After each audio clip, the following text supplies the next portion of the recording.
Hi. So thank you all for coming. I am Sirah, this is Eitan, and as you nicely introduced us, I don't have to do so much work.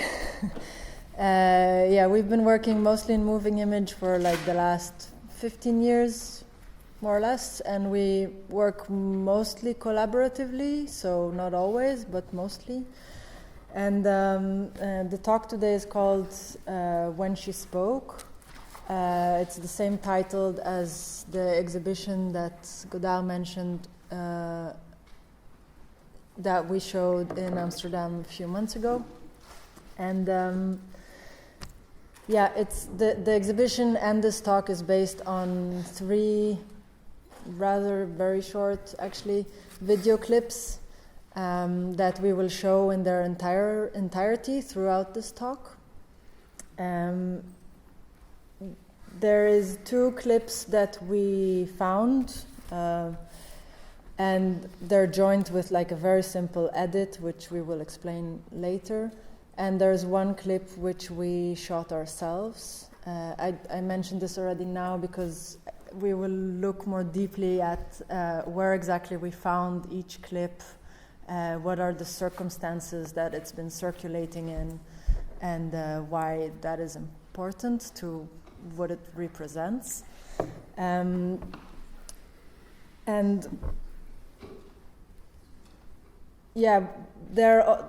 as I said, like they come from very different sources, and like the transformation from one source to like their current presentation or future presentation is also important.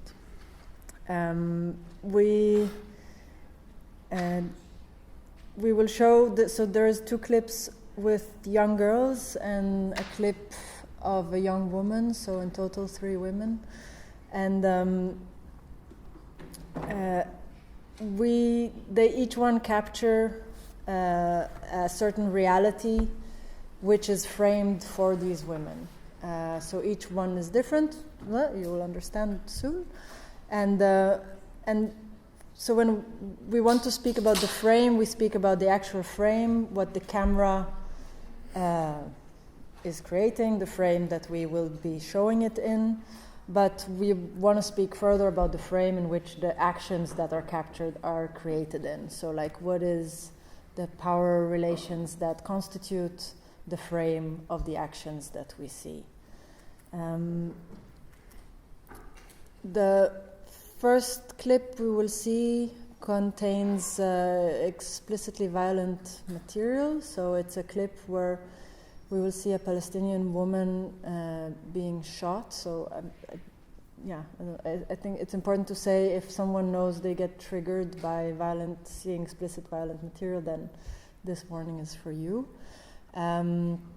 She gets shot, but she survives. And the second clip, which is attached to that, comes from the court case she is then part of inside the Israeli court.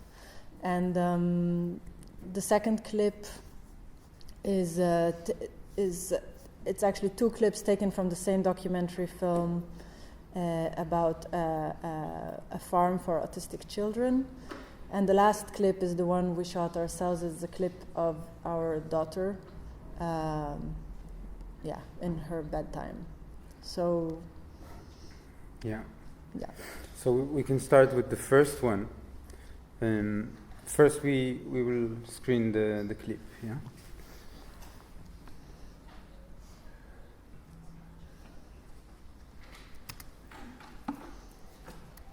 Sound? Is it? Yeah.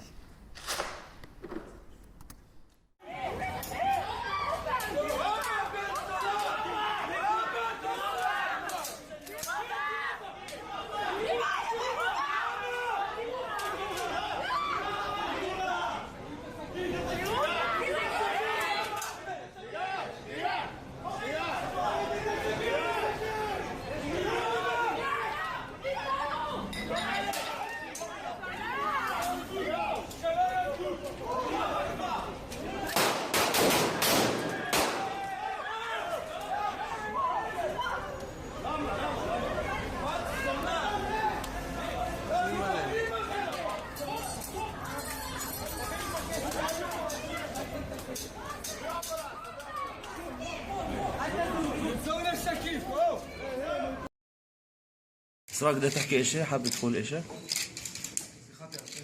ممكن شوي. تفضل. تعال اعطوه شباب. يلا.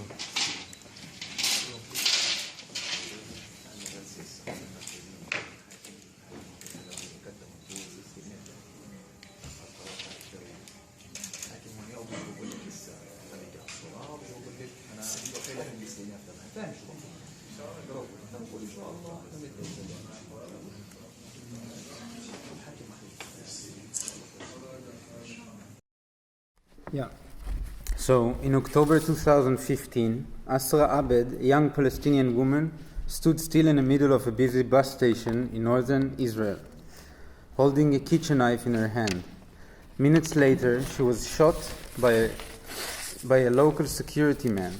Preliminary investigations suggested that Asra Abed had intended to carry out an attack.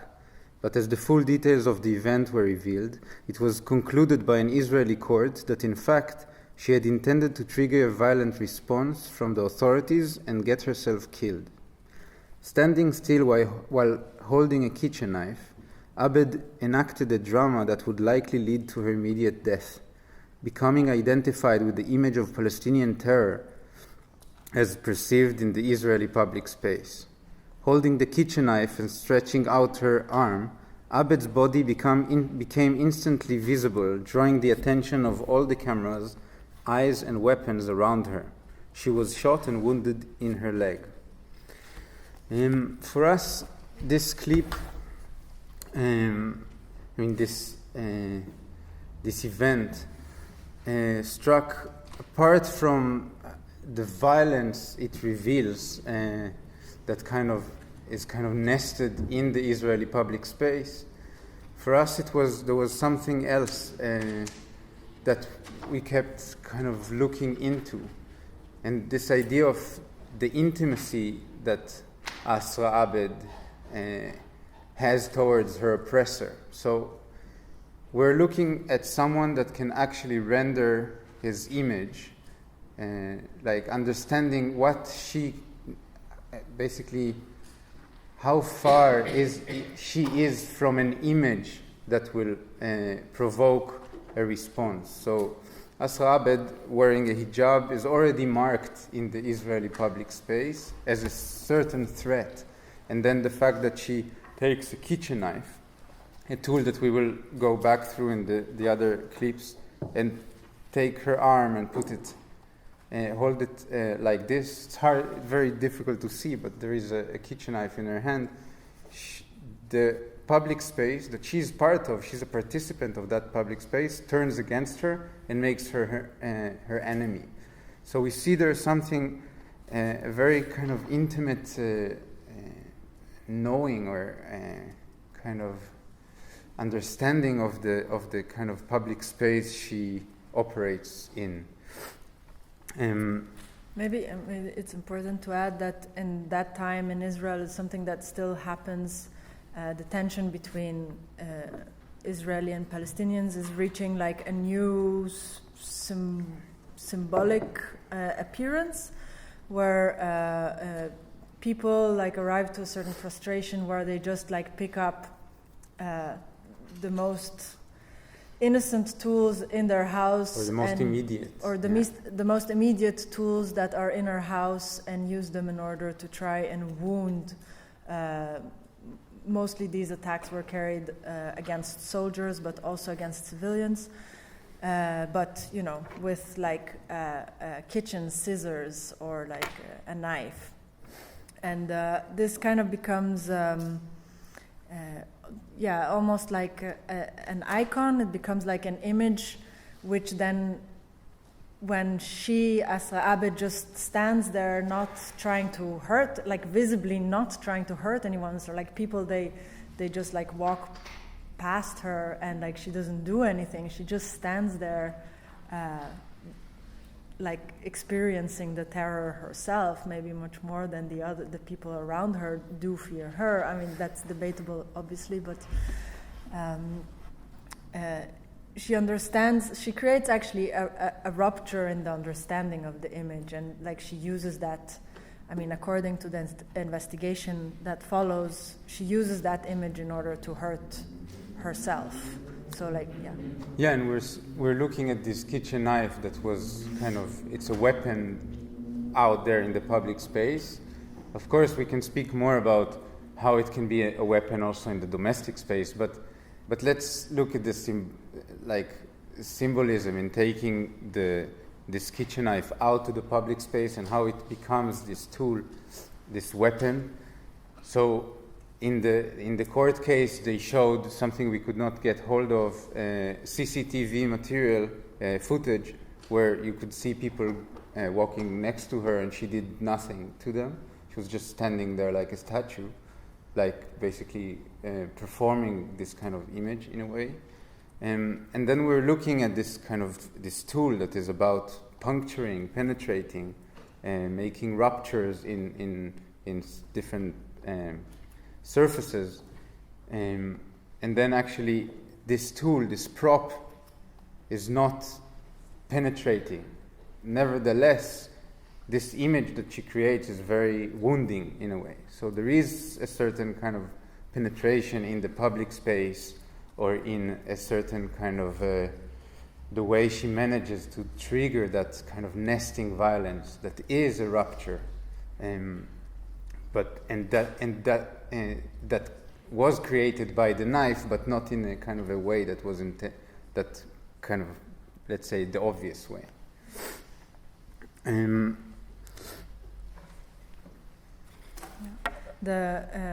So the second shot that you see in this clip is taken by like a small crew of journalists who are like following the trial, and you see like the person who asks her the question asks the question in Arabic, so in her language and in his language. Even though this gets published in the Israeli press, so this is a clip we find in the Israeli news. Like if to be really specific, we find it on the website of Haaretz, which is the so-called left-wing newspaper in Israel. And he asks her, well, if you could say anything now, then what would you say? What would you like to say? And she like looks directly into the camera or the journalist, and you know, she has like this half smile, which is not out of happiness. And then she approaches her lawyer, who we can't hear what he says to her, but like through his gestures, it really seems like he's explaining what is going to happen. So there is a certain reveal, again, of like a certain power relation or a power structure that is happening around her, which puts her into place, frames her behavior, frames her appearance. And it's first it's the journalist who, you know, allows her the moment to speak.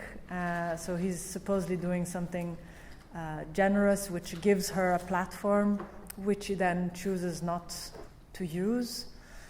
And then the lawyer, who is he's a legal representative of the legal system. He's the person who's supposed to translate her behavior and action into the legal structure and defend her through that.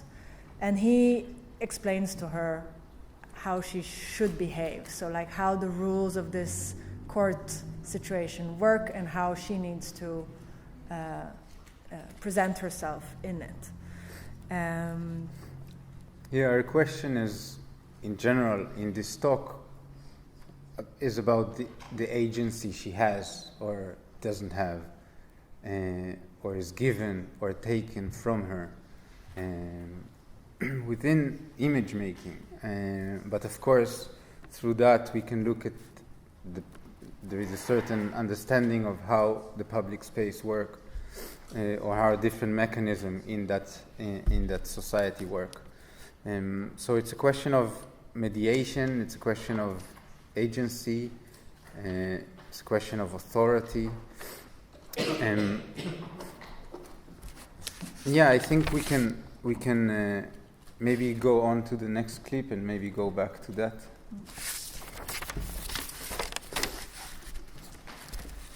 Okay. It's hard to... Yeah, you're sitting a bit high. You're sitting a bit high. That's okay. But yeah, maybe, I mean, if someone at any point has a question,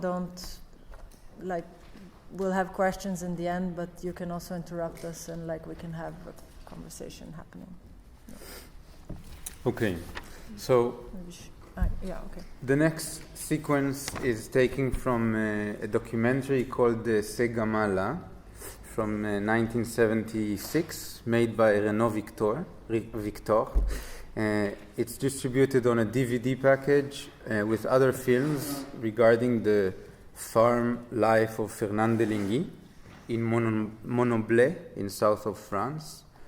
Fernand Deligny was a pedagogue, a philosopher, and a filmmaker. So in the DVD pack, there are 2 more films that he made himself.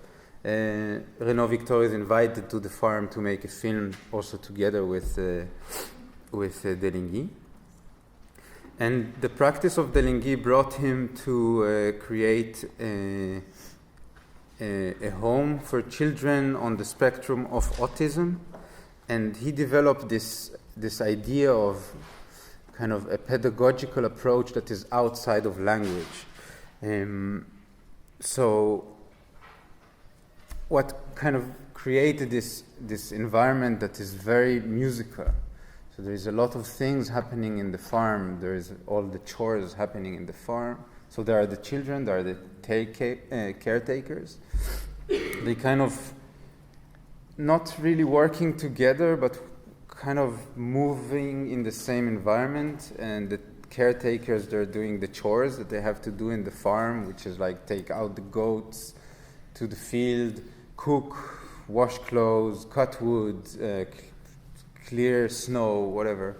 And in the farm, there are different kind of instruments that are laid there that make sound. So there is a wooden ball on a rock that someone passes by and just roll it, and it creates a sound. There is a bell with a stick that someone boom, or people just clap in different moments, and the kids kind of follow. And sometimes there is a kid that will do the same with the ball and imitate the caretaker. But so you can imagine this kind of very task-based musical environment. It's very interesting.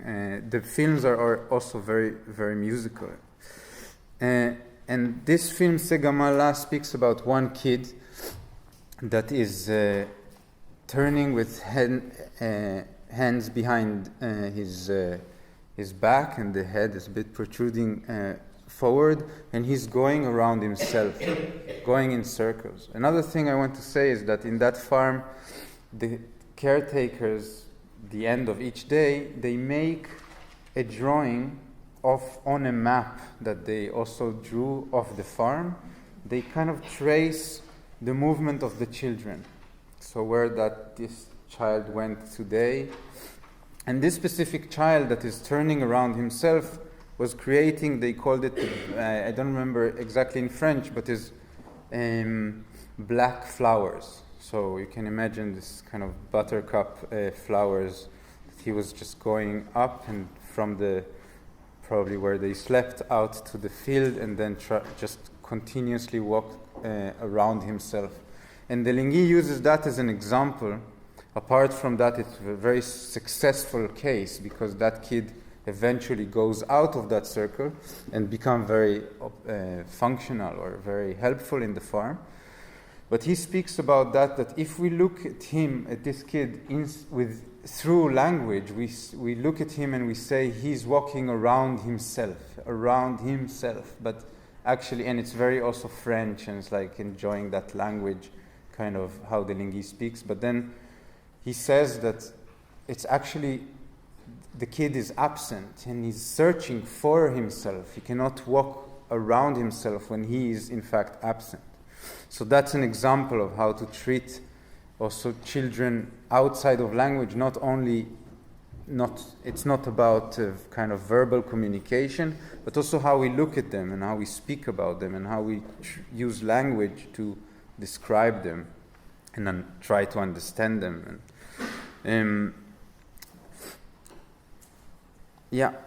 So this clip that we will show you is actually about another girl in the farm. Her name is unknown to us, and she follows her caretaker in his task, that is a construction task. So let's watch it.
So here again, the kitchen knife kind of is the first kind of hook to go into this material.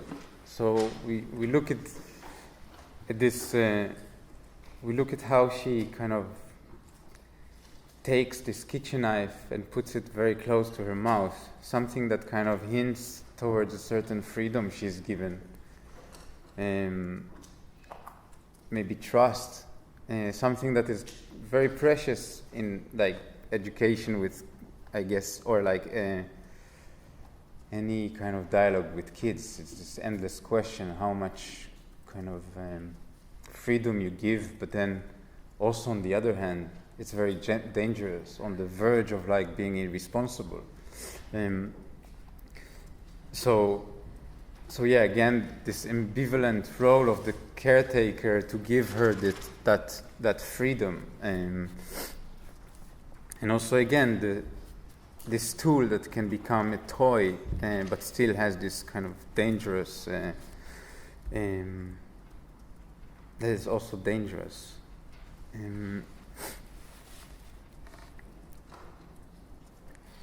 Again, thinking of this authority. So we're thinking, like,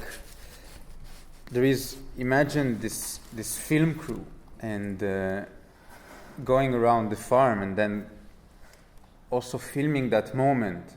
Think about the fact that it was edited and decided to be inside the cut of the film. And there is, of course, this rupture, again, of the filming process that is also could be seen by us as something quite generous by the filmmaker. So to show this kind of mistake of her plugging out the sound cable. But then all of these kind of steps, so first the caretaker giving her that space with the knife, and then the filming crew documenting it and staying there and not saying, hey, like taking away this knife. And then the second part that she makes this kind of playful, childish, also creative act, plugging out the film, stopping the sound. These are all kind of spaces that are given to her. So these are all spaces that are given by the authority of the gaze, the filmmaker, not by the cameraman, by the caretaker. Yeah, and I think also, I mean, it being so it's taken from a film which is intended to be a documentary film about the life in the farm, but especially about this Fernand Deligny. And the film is made in a way which, I mean, it is a very touching film. Like, it does portray a certain intimacy which is really unique and special between, it's not even between the caretakers and the children, is really just like the situation in which the children are allowed to grow in a respectful way. But it is, and I think that's where, like, this moment in the second clip where she unplugs the sound is really touching, because of course we can debate whether she's conscious of her actions or not, but the fact that it actually doesn't matter. But we read the image, we see a girl who is used to live in a farm which is hyper aware of the sounds that are around it, and then there comes this filming team which is probably staying there for a couple of days, and the interaction that then happens directly between the child and the filming team is like she unplugs their sound. Yeah, I mean, I think we use the word rupture a lot. It's because rupture is something that happens whether it is intended or not, and it reveals something that is happening where the intention of whether that thing, if it was conscious or not conscious, doesn't matter anymore, because there's like a certain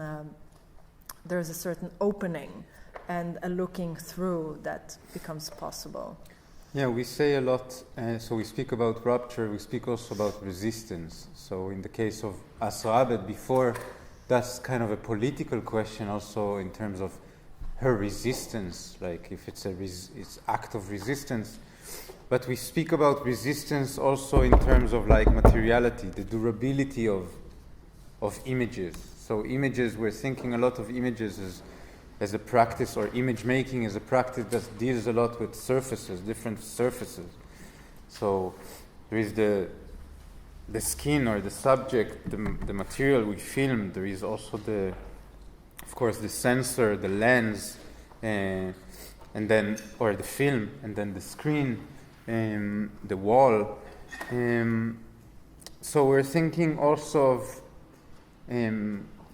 of different kind of ruptures we can do in each of these. And of course we have our eye and the retina and what happens behind that as well in our brain. So we're thinking about this relation between resistance, rupture, meaning. A lot comes there. So language, kind of. So these are kind of elements we play with to understand and also to create images ourselves. we can move to the next one, huh? Yeah.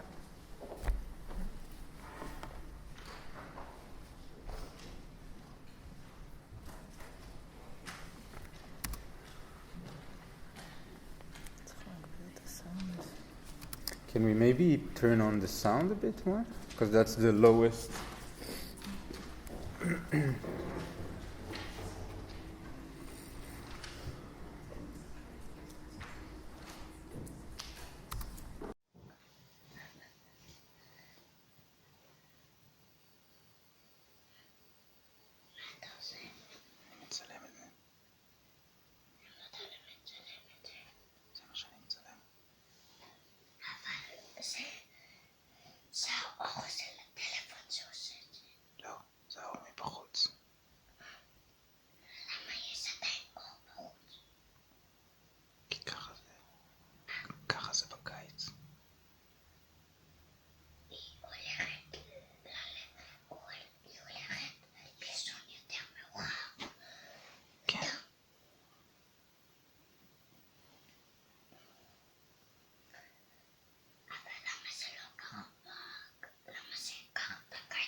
הזווית של כדור הארץ.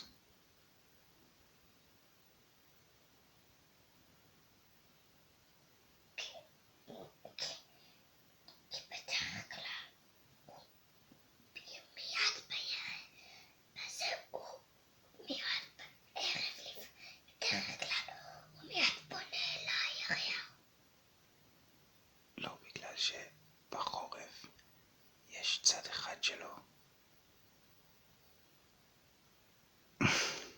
אני לא זוכר כרגע בדיוק. יש צד אחד שלו. שהוא קפוא. רגע, תני לחשוב.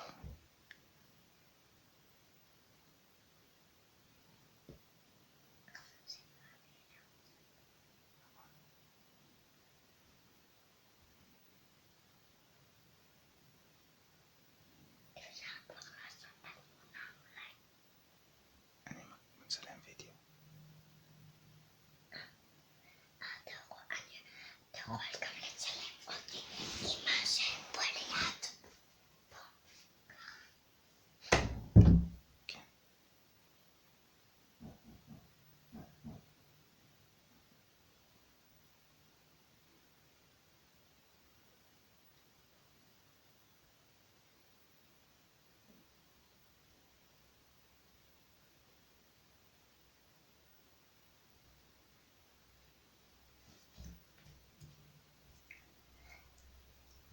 מה אני עושה? רואים את זה? כן.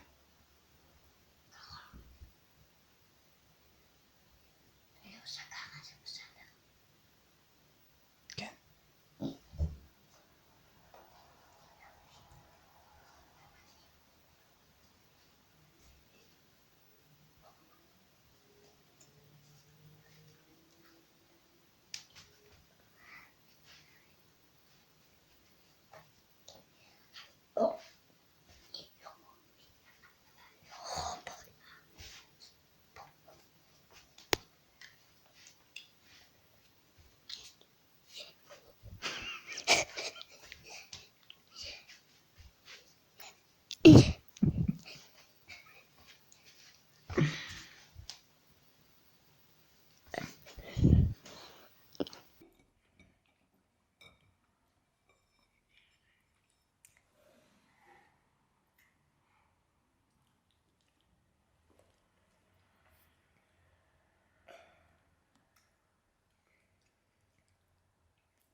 Yeah. So we write that the authority within the family sphere and the home is contested by voice.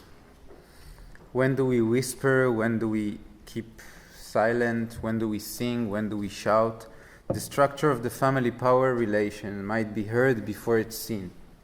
So the idea, so to give the premise for this kind of, to contextualize it, so it's Rita's bedtime, our daughter, and me and her are watching this. So first it's me noticing this reflection of the sun setting on the wall, and then slowly she comes and actually questions that basically everything there. So it's also interesting that it's this time of, I mean, symbolically, it's also the time, the shift from day where the rules and everything is quite clear and we can see everything, and then night where actually it's the time of dreaming, the time of kind of more imagination, darkness, where that kind of realm rule.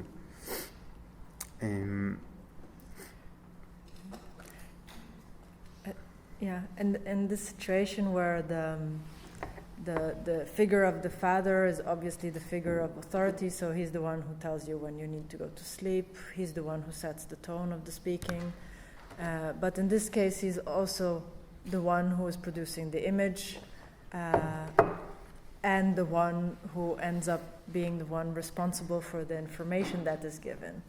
And I think what is really like nice in this clip is that Rita, she, in her childish way, like questions everything of the authority that is given to her. So she first questions what you see and the information, like the ability to understand what she sees. She then questions how to capture it. After that, she asks if she can be part of the image, but she actually doesn't wait for the answer. She just enters it, and then she also alters the image. So like this image of just light suddenly becomes an image of her and the light on her, and because it's filmed with an iPhone, then, or not an iPhone, just like a phone. Like she the way she moves just like completely affects how the light is captured, and so she like just slowly destroy, like she manages to destroy the image until she just like knocks the phone down and like decides when this whole situation that she's slowly like gaining agency and constructing is over. Yeah, I think we feel very kind of close or intimate to also the two other girls, but women, young women and a girl, but obviously here it exposes something very personal. So watching this film after it happened actually reveals that like she's whispering, we are whispering, and I'm not sure why. So so it's bedtime, we're supposed to go to sleep. But then there is something that is happening, but we maintain this kind of rule of like volume of the voice. And then, I mean, something also as a parent in general that we feel, I mean, it's very, very, I guess, individual, but there is a certain tension that is ongoing, something that is also ongoing questioning.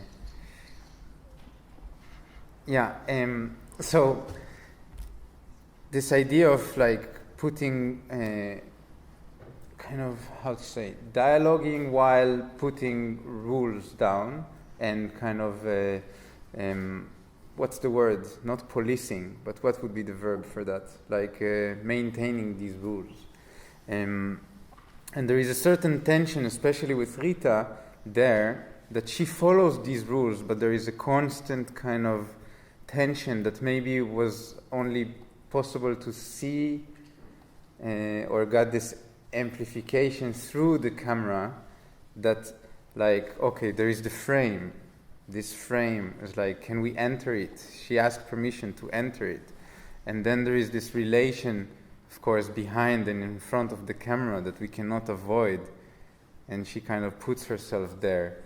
and there is ongoing kind of ping-ponging, or this kind of echoing or feedback of power relation, I would say, like a certain kind of rules that we can or cannot pass, until a certain moment that it basically she takes the phone down. And this is something that I mean it's basic kind of understanding of how parenthood work is kind of this idea of this negotiation and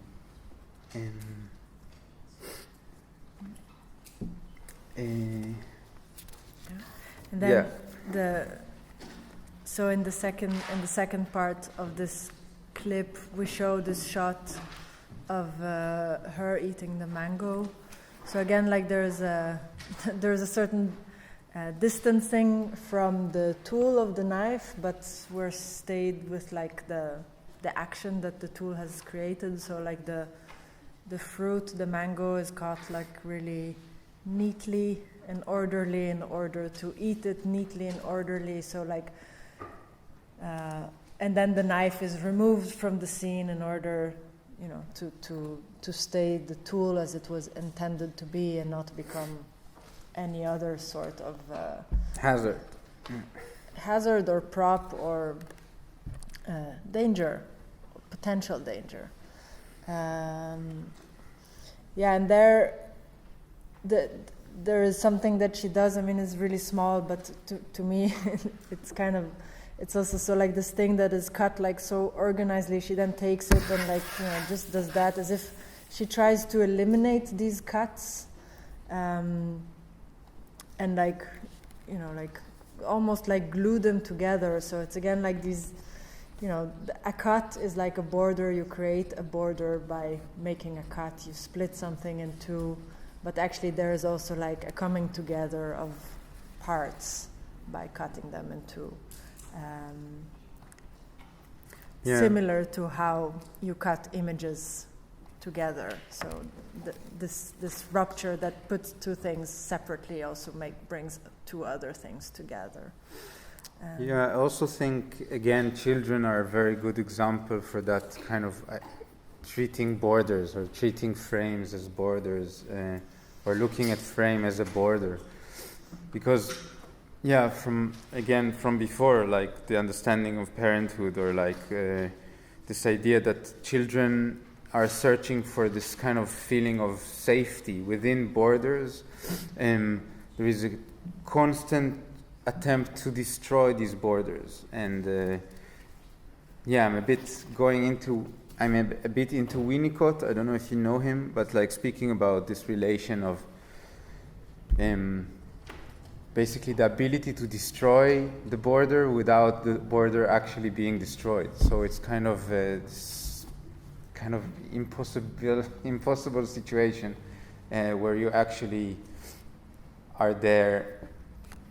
So in the camera it becomes very clear because she can destroy it completely, or stop the operation. So that become kind of a reflection of certain, I guess, power relations in the house, in the kind of between parent and a child. Yeah, and maybe to go like a bit back to looking at like these three videos and why actually we end up bringing them together.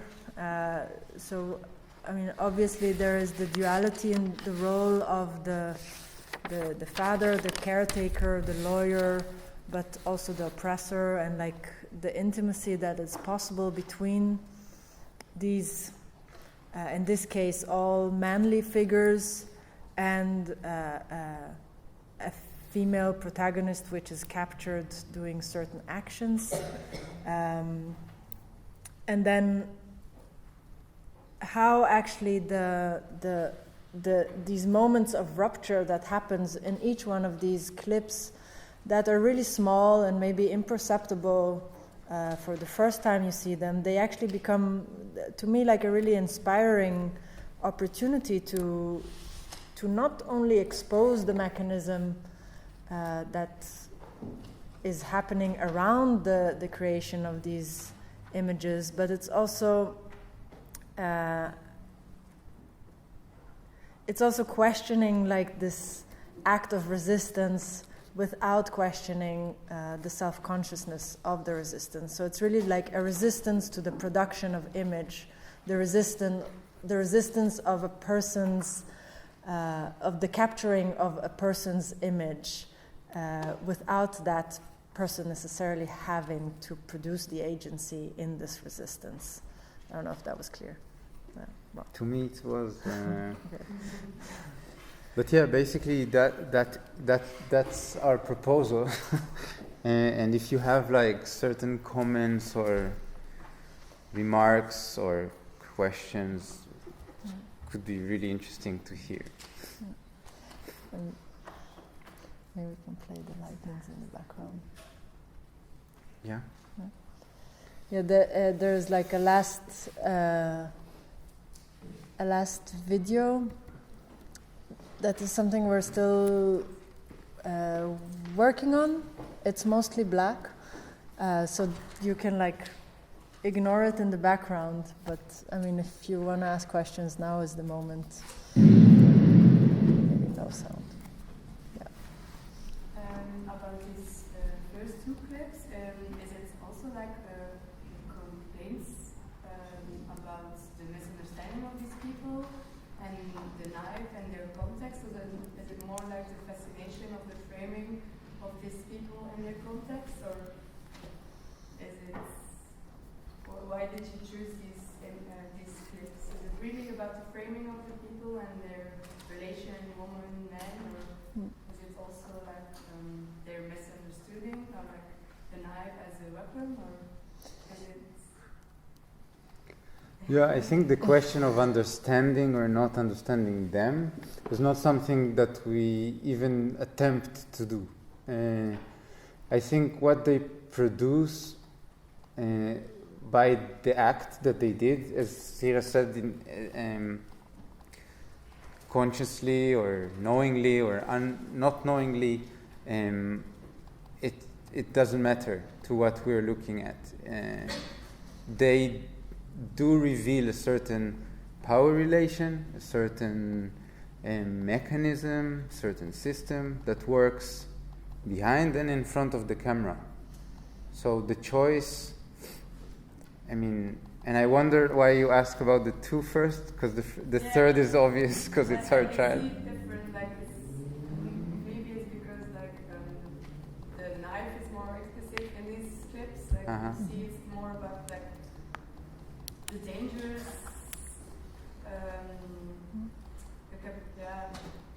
Like in the third clip, you see the mango, and the knife isn't there. Is absent, yeah. So that's maybe why it's like, Yeah. I can explain that. Yeah, I'm not sure if I understand exactly the question, but I mean, definitely this like looking at this really home tool was a thread for us.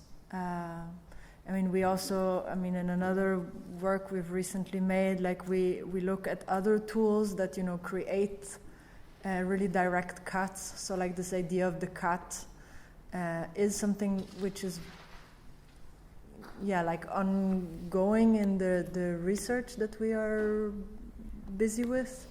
And I think for me the knife is useful to speak about the rupture and to speak about how things become separate but actually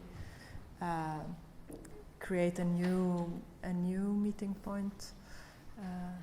I don't know if that was the question. Yeah. It's clear now. And also I want to like more maybe try to be, I am trying to be more accurate. It's not that we don't consider, we don't even try to understand them. There is like a very deep and meaningful negotiation or dialogue we have with them for some time now. It's just like it stops, or this idea of understanding is kept outside our relationship as a mean of generosity, or like an attempt to kind of make something that is from kind of, it's very important to us not to project, that's impossible. But it's very important for us not to kind of impose our shit on them. They have enough, They don't need ours. So this idea that... I think it's rather simple. We're really trying to look at the images that are produced and and not on the people so. But we do constantly question it. So, for example, this girl, she has a certain, something that we can call performative qualities, yeah? So she has this cute, kind of before she takes the knife, she does this, as if she knows she's doing something she's not supposed to. I don't know. It's possible that she's also that's a tic she has and she doesn't control it. She has no idea that this is a dangerous tool. It's possible. But we try to look at it from different angles, but constantly going back and say, okay, I have no idea. So that's important somehow in the relationship we developed with these figures. Also Rita, she's our daughter, but we try to maintain this kind of still relationship where we have no clue, basically.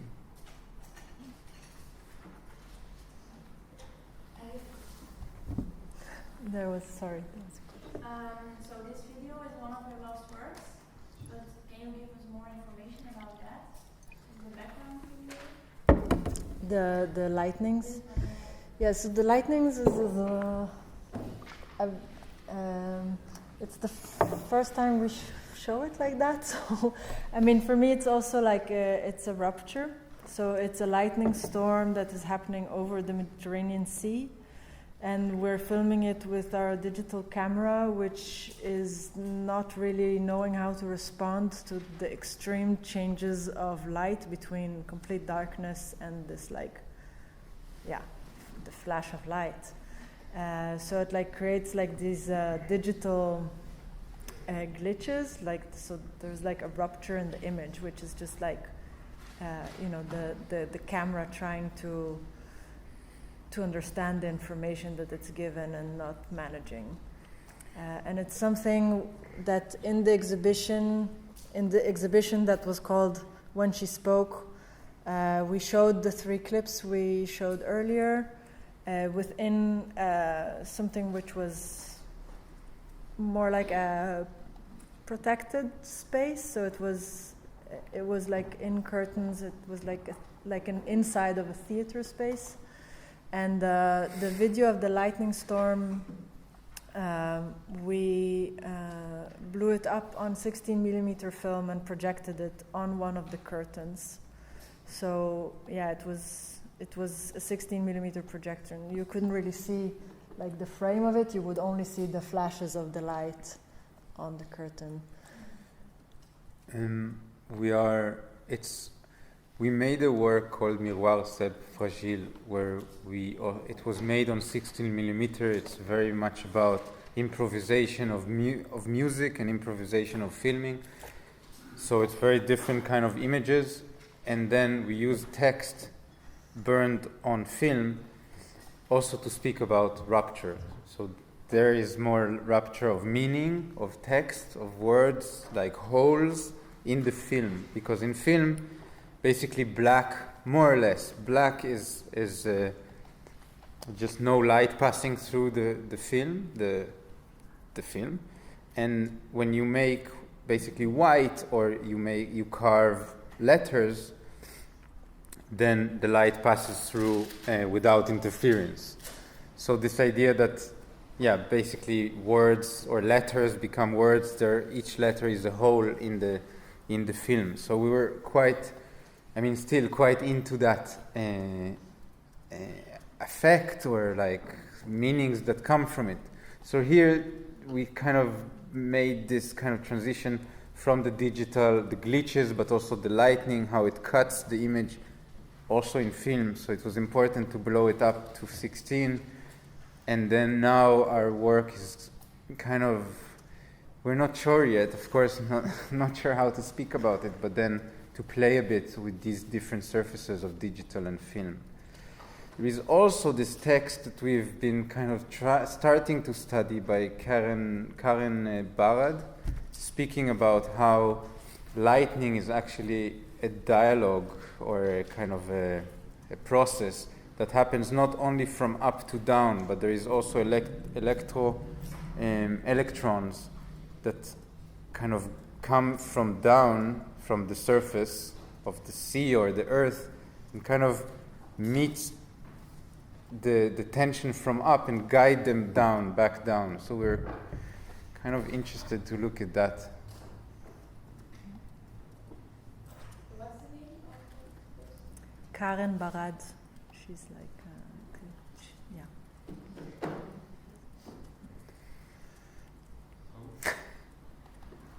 Yeah, I have a question too. I must confess that I don't know anything about your art practice. So this is the first introduction to your work. And I was interested by the analysis of media production of film images of rupture, of resistance, the agency, the analysis of power relationship, which is something what I do too as a documentary filmmaker. I'm here with with film students with whom we talk about agency in documentary filmmaking, power relationships in documentary filmmaking, performative aspects of documentary filmmaking and so on. And I was wondering two things. How is this presentation that you gave a reflection on your art practice? And secondly, how is your art practice, could that be a reflection on documentary practices? So, yeah. It's really questions for people who, like me, doesn't know. No, great. Thanks very much for this question. It's kind of for us the reason to make that work in that presentation. So these are of course questions that are burning, urgent to us. We're actually in our film we never show people, ever. We never film people. We never film people. Yeah, we will use found footage or archival material where you see people, but it's always about putting another kind of layer of another gaze,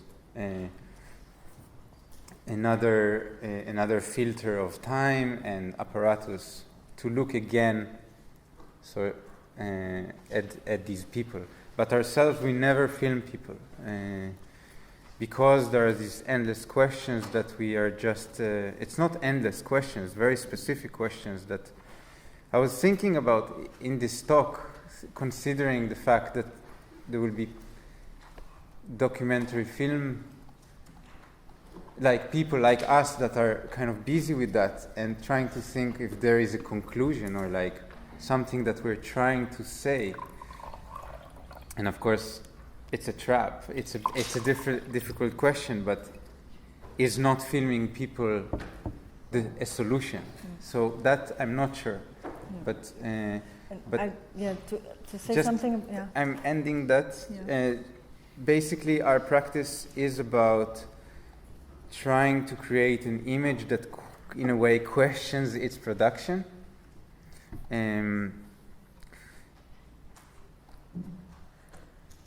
Yeah, so basically, like I said, if we film someone, it's again, like, it's not about turning the camera to anyone or ourselves. It's not about that.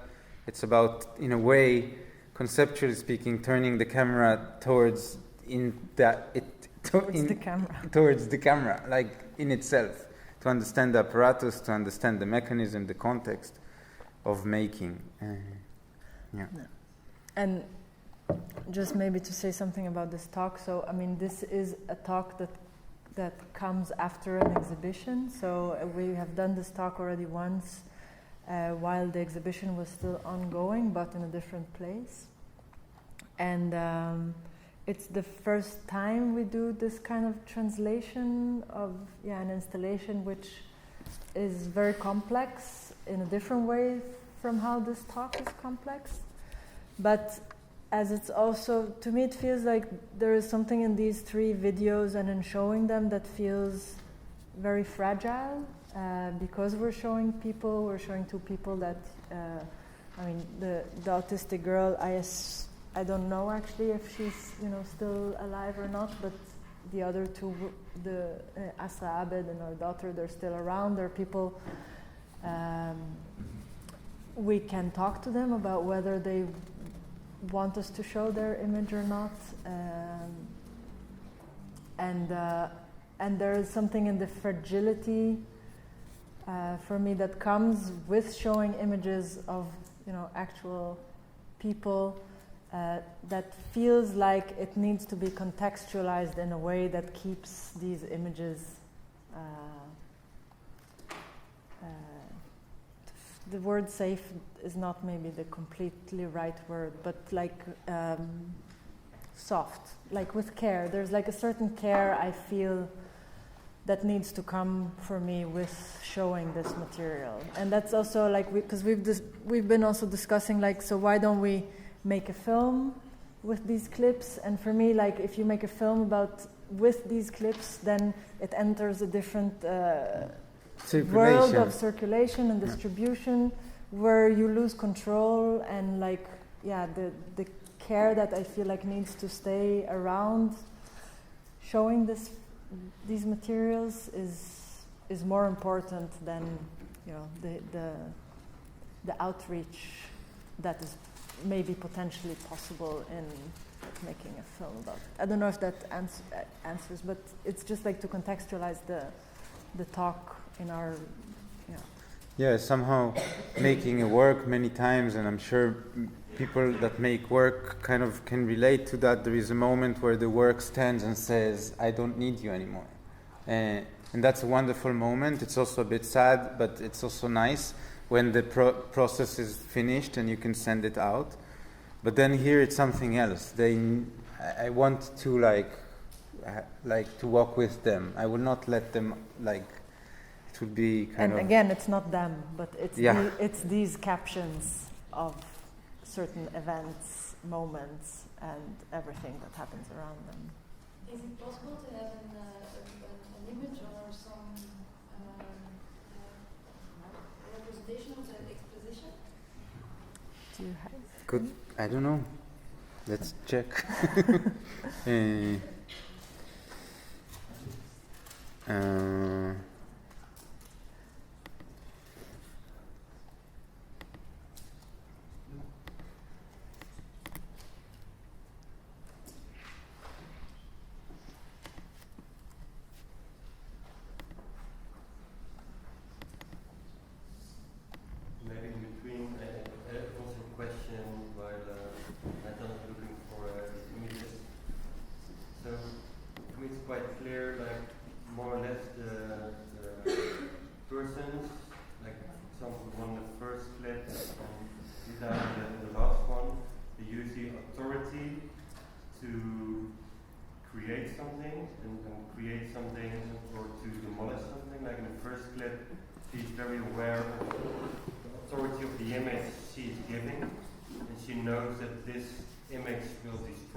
Between these two extremes,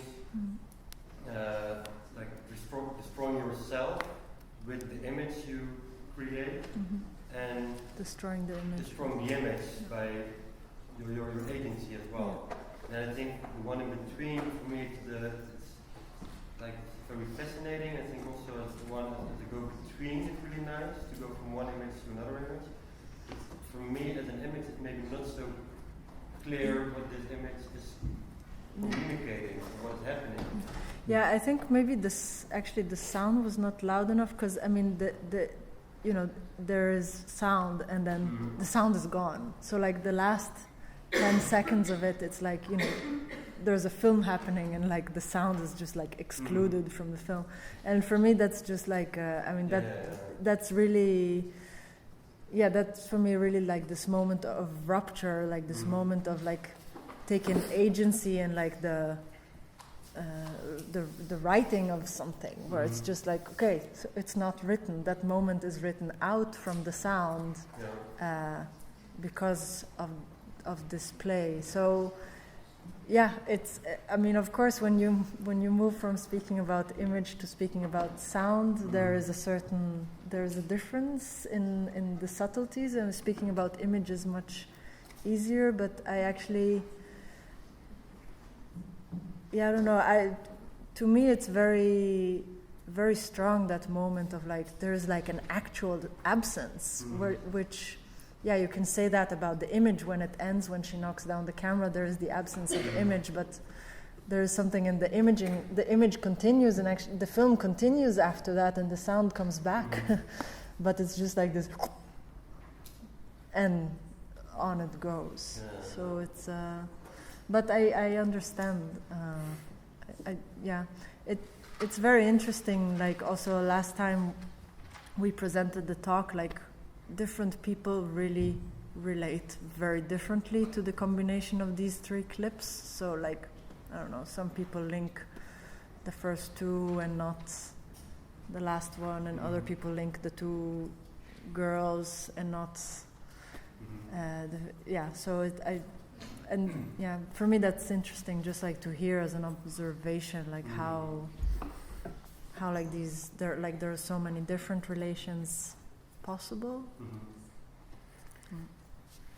I'm sorry, I don't have it here. We can maybe send it or yeah. Oh no. Here it is. These are awful exhibition views. Let's see.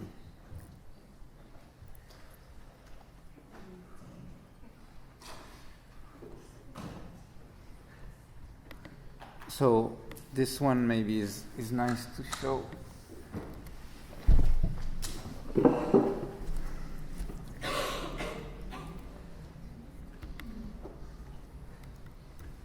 No?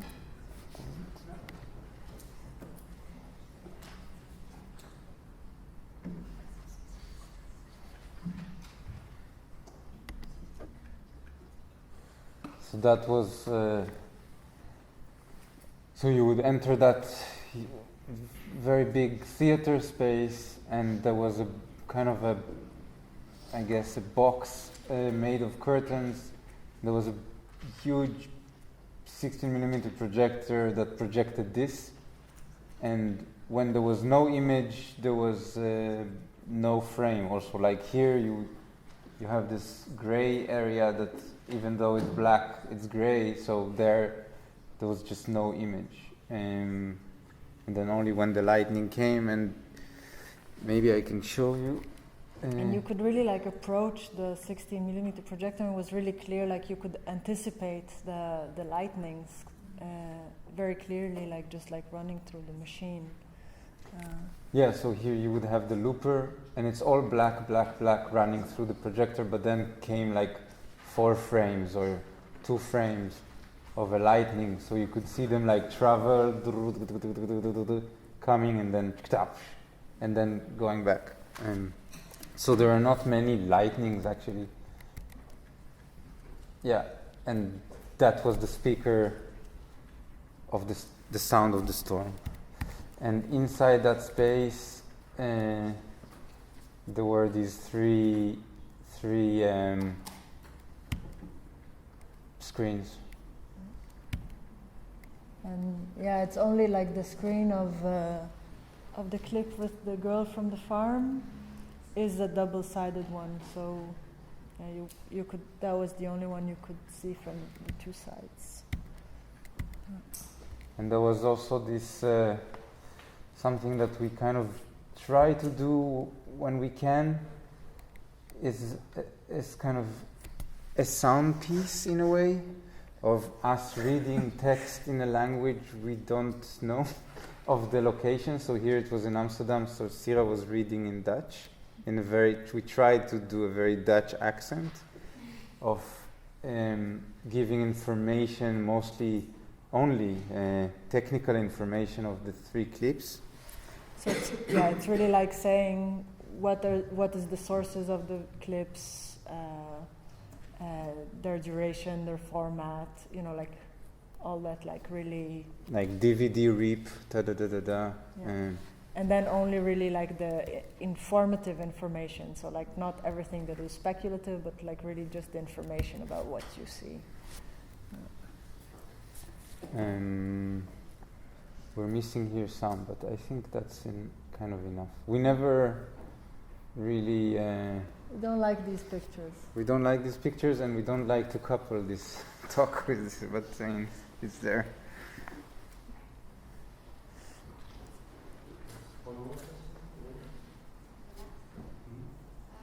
Thanks for the talk. I thought it was very interesting how you talk about rupture and pause and movement. You didn't really talk, maybe say the words pause and movement, but I saw pause and movement a lot. How the woman was pausing with the knife, and then the pause was ruptured by this short movement, sort of lightning, and then in the end, your daughter starts pausing, like she starts standing still, Yeah. and then she starts. It's very layered and very interesting.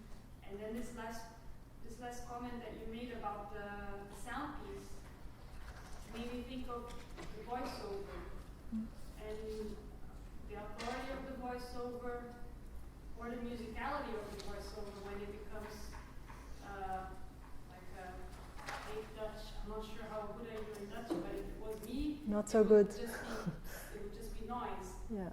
So I was wondering, also your talk today, it was in a way a voiceover.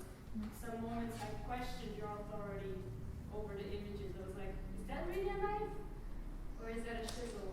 So I was wondering how, where is this, what is that for you, like the relationship between music and voiceover? Or, I'm not sure if it's really a question. Yeah. It is a big question, and we're dealing with this question a lot. I mean, these questions. It kind of goes back to this question of kind of documentary film practice, which we will never kind of present ourselves as such, as our practice as such, but we do sometimes go to a place and kind of try to see what we can get there, and like a certain kind of look at a certain moment in history, and kind of we battle or negotiate or dialogue depending to what moment, with also historical narrative and who is telling that story. And so I think our maybe the strongest point of our work and the weakest is our battle with giving information. So that's something that I feel it's ongoing, and something that I maybe learning kind of again and again. I don't know if it's really going somewhere, but it's just again and again, like a practice of questioning the authority of information. And yeah, it's very easy doing, like, it's not easy, but when in our practice where you kind of question the questioning, so you can also produce a certain loops that actually exclude people and not allowing people to enter. But then we will never reproduce certain ways of giving information, just a different kind. So we're really about how to give that information.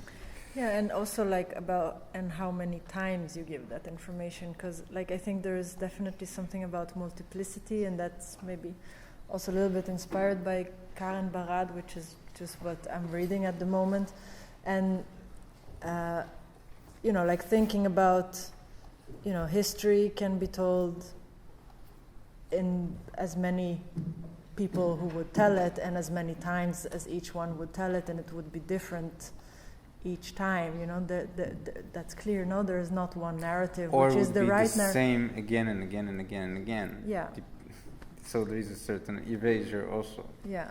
So, and I think that's what we also attempt in a way in all of our work is just like, by echoing and retelling and layering the telling in a certain multiplicity. You're two voices. We're two voices. Yeah. Yeah. Okay, that was silly. But yeah.